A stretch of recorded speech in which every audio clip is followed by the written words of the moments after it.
पता नहीं मेरे दिमाग में ये मूवी कैसे आई है, क्योंकि इसको देखने के बाद मुझे तो चक्कर आ गए थे। एनीवे स्टार्ट करते हैं अपनी फिल्म गुंडा से। तो ये बवासीर स्टार्ट होती है एयरपोर्ट से, जहाँ लंबू आटा दिखने में तो तू नाटा और तुहार नाम है लंबू आटा। इस मूवी में सबके नाम अजीबोगरीब है। सबसे इजी नाम है मूवी का, जो भी है गुंडा। मैं बता दूं कि ये छाटू जो होम मिनिस्टर है, जो कि यहाँ इस लंबू आटा से आया है मदद मांगने, बिकॉज इसके घर पे अलग अलग कांड होते हैं। तेरी बीवी उसके पास और उसकी बीवी तेरे पास सोती थी। फिर एंट्री होती है इस सुअर जैसे शक्ल वाले गुंडे की, जिसके पेट में है चाकू, जो कि दर दर भटक के बुल्ला बुल्ला चिल्ला रहा है, पर हॉस्पिटल नहीं जा रहा, बिकॉज हॉस्पिटल इस मूवी में एग्जिस्ट ही नहीं करता है। उस समय आई थिंक हॉस्पिटल होते नहीं थे। फिर बुल्ला इसको मिल जाता है, पर वो वहां पे दे रहा होता है अपना इंट्रोडक्शन। मेरा नाम है बुल्ला, रखता हूँ खुल्ला। मेरा नाम है चुटिया, अच्छों की खड़ी करता हूँ मैं खटिया। मेरा नाम है पोते, जो अपने बाप के भी नहीं होते। मेरा नाम है इबू हटेला, माँ मेरी चुड़ैल की बेटी, बाप मेरा शैतान का चेला, खाएगा केला। इंट्रोडक्शन खत्म होते होते इसका पिल्ला भी निपट जाता है। तो इसी बात पे बदला तो बनता है। तो ये जाता है फिर से एयरपोर्ट पे। पता नहीं ये सारे कांड यहाँ पे एयरपोर्ट पे क्यों हो रहे हैं, बट एनीवे लंबू आटा के छोटे भाई को निपटा देता है विक चाकू। वहाँ पे आता है लंबू आटा, और ये भी हॉस्पिटल ले जाने की बजाय वहाँ पे बकचोदी कर रहा है उसके साथ। तू छोकरी पटा के लाता था और मैं मजे करता था। फिर हम देखते हैं कि बुल्ला की बहन, जो कि रैंडम बस्ती से रैंडमली जा रही होती है, और लंबू आटा इसको लंबी कर देता है, I mean according to movie dialogue. फिर बुल्ला वहाँ आके डायलॉग बाजी करता है अपनी बहन की लाश के साथ। लंबू ने तुझे लंबा कर दिया। फिर ये लंबू आटा को पकड़ लेता है और फिर से डायलॉग बाजी चलती है थोड़ी सी देर। को एड्स से बचाने के लिए नीरोध बन जाऊंगा, टॉवेल बनकर तेरी कमर से लपट जाऊंगा। फिर उसको मार देते हैं। फिर ये अपने आदमी को भेजता है नेता को मारने के लिए, जो कि दिन दिहाड़े मिनिस्टर को चाकू मार देता है। पुलिस इज लाइक ऑडियंस, जो ये होते हुए देख रही है भाई। फिर ये लोगों की भीड़ से भागता हुआ, जो कि शूटिंग देख रही है, जाता है एयरपोर्ट। क्या मतलब हर सीन में एयरपोर्ट चल रहा है भाई। फिर वहाँ एंट्री होती है मित्सुंदा की, जो कि कूली के कपड़ों में है। पता नहीं है कूली बन के एयरपोर्ट पे क्या कर रहा है। आई थिंक उस टाइम पे कूली ही सामान उठाते थे एयरपोर्ट पे भी। हूँ जुर्म से नफरत करने वाला, शरीफों के लिए ज्योति, गुंडों के लिए ज्वाला। फिर ये डायलॉग बाजी में ही टाइम खराब कर देते हैं, और वहाँ पे पुलिस आके उस बंदे को पकड़ लेती है। फक, कितनी लंबी मूवी है यार। अभी तो और चलेगा। फिर बुल्ला, जिसके पास है चीता, जिसको कोई काम नहीं है मूवी में, मिथुन को बोलते हैं मेरा नाम है बुल्ला, रखता हूँ खुल्ला। और दूसरी तरफ शंकर की है एक बहन, जिसकी बेटी करती है शंकर को पसंद with the bottom of her kidney. फिर बुल्ला प्लान बनाता है शंकर की बहन को किडनैप करने का विद दिस चवनचू, जो कि लड़कियों को फंसाता है और शादी करके बेच देता है। बुल्ला का एक आदमी जाता है शंकर की बहन को उठाने, लेकिन वहां आ जाता है वही लड़का और इसको मार के भगा देता है। और ये लड़की इतनी सी बात पे इससे प्यार करने लगती है। फिर इनका थोड़ा सा गाना चलता है, but skip to the main story. फिर मिथुंदा बिना कुछ बैकग्राउंड चेक किए कर देते हैं अपनी बहन की शादी इससे, और फिर ये ले जाता है उसको बुल्ला के घर, जहाँ चुटिया उसके साथ गाना गा के उसको मार देता है। लेकिन मौका वारदात पे शंकर आ जाता है और चुटिया को देख लेता है। फिर ये नाचते हुए जाता है बुल्ला के घर, लेकिन वहाँ पे करप्ट पुलिस वाला होता है जो इसको रोक देता है। तो ये वापस आ जाता है वहां से।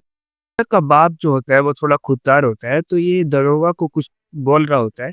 बुल्ला का थूक चाटा है तुमने, पेशाब पिया उसका। बातें सुन के दरोगा को गुस्सा आ जाता है और वो इसके बाप को निपटा देता है।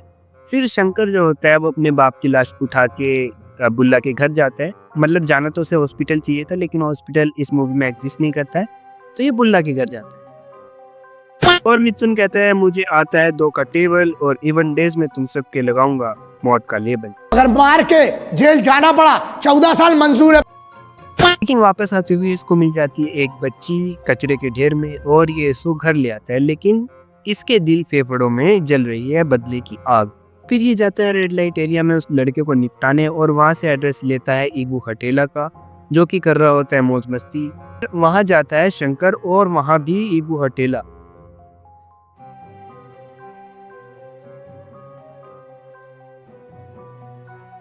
फिर शंकर इसको कब्रिस्तान में दौड़ा दौड़ा के मारता है और जमीन में धंस देता है सनी देओल की तरह। उसके बाद फोन करता है बुल्ला को और बताता है कि मैंने तेरे पिल्ले को मार डाला। फिर ओट डे में होती है थोड़ी बकचोदी और थोड़ा गाना। देन फिर इवन डे आ जाता है तो मिनिस्टर को निपटाने निकल जाता है। तो मिथुन दा छुपते छुपाते साइकिल के पीछे से What the fuck is going on here? वो तो इस मूवी में है ये आइकॉनिक सीन, ये सब क्या देखना पड़ रहा है। गोली मार के गाड़ी पलटा देता है। देन मिनिस्टर वहां से भागता है और शंकर से जान की भीख मांगता है, बट कोई थर्ड पार्टी आके इसको दूर से ही गोली मार के भाग जाती है और शंकर यहाँ पे फंस जाता है। पुलिस वाले इसको पकड़ के ले जाते हैं और फिर करप्ट दरोगा जो होता है वो कहता है कि मैंने ही तेरे बाप को मारा in front of everyone, but police वाले कुछ नहीं कर रहे हैं। मतलब उनका दोस्त मारा गया, उनका जो भी था मेंबर वो मारा गया है और वो सरेआम गुनाह कबूल कर रहा है, लेकिन कुछ नहीं उखाड़ सकती पुलिस वाली। एनीवे शंकर जेल तोड़ के भाग जाता है और ये सुन के दरोगा की फटके चार हो जाती है। तो वो बुल्ला को फोन करता है और बुल्ला इसको देते हैं मल्टीपल गाड़ीज विद मल्टीपल गुंडेज, और सारे गुंडे वेल ड्रेस्ड एटिकेट से भरे हुए हैं। और फिर लेकिन इनसे कुछ भी नहीं उखड़ता, शंकर इन सबको निपटा के दरोगा को भी निपटा देता है। इसके बाद बुल्ला की भी फट जाती है तो वो भेजता है प्रोफेशनल गुंडे विद रामपुरी चाकू, जो कि हमला करते हैं चाकू से बट फेल, फिर एसएमजी से बट फेल, फिर ग्रेनेड से करते हैं लेकिन उससे भी फेल हो जाते हैं। एसएमजी और ग्रेनेड भी कह रहे होंगे भाई कि डायरेक्टर हमारी कुछ तो इज्जत रख ले भाई। फिर घर आके इसकी बंदी इसको कहती है जाओ बच्ची के बाप को ढूंढो झूलों वाले घर में। वहां जाके इसको पता लगता है कि ये जो बच्ची है ये तो बुल्ला की बच्ची है, और बताने वाले को ये निपटा देता है क्योंकि वो भी बुल्ला के साथ होता है। फिर ये जाता है इस तीसरे बंदे को निपटाने, लेकिन ये पानी में कूद के अपनी जान दे देता है with after so many dialogue. फिर बुल्ला जाता है शंकर की बंदी को निपटाने, लेकिन वहाँ पे भी थोड़े डायलॉग्स की जरूरत थी तो थोड़ी डायलॉग बाजी होती है। अब तू देखेगी मेरे जुल्म का हल्ला, जब मैं पहनाऊंगा तेरी नाक में अपनी हवस का छल्ला। तू आदमी नहीं है, तू है कुत्ते का पिल्ला। और फिर ये इसकी बंदी को निपटा देता है। अब फिर आ जाता है इवन डे तो ये फिर जाता है चुटिया को निपटाने, और चुटिया की फट के पहले ही 4 हो चुके हैं। तो वो एक सेफ प्लेस ढूंढता है अपने घर में, जो कि उसको लगता है कि washroom is the safest place. और लेकिन पहले मेरे को ये बताओ घर के टॉयलेट्स में टॉयलेट कौन लिखता है भाई, और ये बंदे और बंदियों के साइन कौन लगाता है घर के वॉशरूम में। लेकिन शंकर को पहले ही 10 थे तो वो पहले से ही बाथरूम में होता है तो इसको मार देता है वहाँ पे। फिर बुल्ला जो होता है वो ऑटो वालों से बात करता है और उसमें गुंडे भर के जाता है शंकर के पास और करते हैं डायलॉग बाजी, और फिर चलाते हैं गन। शंकर लेकिन थोड़ा लेट के थोड़ा उछल कूद करके गोली से बच जाता है और निकालता है अपनी बंदूक, आई मीन बजूका। हर तीसरा बंदा बजूका लेके आ जा रहा है भाई, ये कोई बात होती है? मतलब बजूका की भी इज्जत होती है भाई कोई। फिर शंकर वहाँ पे सब ऑटो वालों को निपटा देता है, लेकिन कहीं से बुल्ला ले आता है वो छोटी सी बच्ची और कहता है मैं इस बच्ची को मार दूंगा। लेकिन शंकर कहता है कि ये तो तेरी ही बच्ची है, लेकिन जो बुल्ला होता है वो उस पर यकीन नहीं करता है और उसको फेंक देता है। लेकिन वहाँ पे शंकर एकदम स्पाइडरमैन बन के उस बच्ची को पकड़ लेता है और फिर से फेंक देता है और अपने बंदर को कैच करा देता है। फिर बुल्ला वहाँ से भागने का प्लान बनाता है इन हेलीकॉप्टर, और फिर ये लास्ट सीन जो है वो फिर से एयरपोर्ट पे शूट हो रहा है, लेकिन शंकर उसको हेलीकॉप्टर में बैठने से पहले ही मार देता है। बुल्ला भी जाने से पहले पोकेमोन की तरह अपना नाम लेके मर जाता है। इसी के साथ हमारी मूवी खत्म होती है। ये मूवी नहीं अजाब था, और इसको देखने के लिए आपके दिल गुर्दे खराब रहने चाहिए, क्योंकि देखने के बाद आप जिंदा बच पाए तो चमत्कार से कम नहीं है भाई। What the fuck is going on here? Anyways, आपको वीडियो अच्छी लगी है तो लाइक एंड कमेंट जरूर करें और चैनल को सब्सक्राइब करें। मिलते हैं आपसे नेक्स्ट वीडियो में।